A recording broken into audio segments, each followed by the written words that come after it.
শক্তিশালী বাজ পাখির মতো আমরা উঠতে জানি থামাতে পারবা না নামাতে পারবা না এত উঁচু এখন আমরা ছুটতে পারবা না বুঝতে পারি না কথা শুনতে পারি না যত কটু কথা বলো দমাতে পারবা না যত কটু কথা বলো দমাতে পারবা না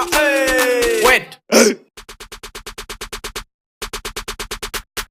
কারণ আমি বলতে গেলে আগে পিছে জানতে হয় অন্যকে বলার আগে নিজের দিকে দেখতে হয় না জেনে কথা বলা একদমই ঠিক নয় এতে কি লাভ হয় এতে শুধু পাপ হয় এতে অনেক গুনাহ হয় আল্লাহ কোলে মারবো মানুষ কেন বোঝে না সমালোচনা ঠিক না সমালোচনা করে কেউ বড় হতে পারে না এ ধরনের মানুষকে আল্লাহ ভালোবাসে না হুজুর হয়ে বলছি আমি সমালোচনা বাদ দাও দিনের পথে এসো তোমরা ভালো একজন মানুষ হও দোয়া করে দিলাম ইয়া ইয়া ইয়া ইয়া ইয়া ইয়া ও মাই গড আমি এখন ভাইরাল রাস্তাঘাটে বের হইলে সবাই মারে সিগন্যাল দৌড়ে এসে তারা বলে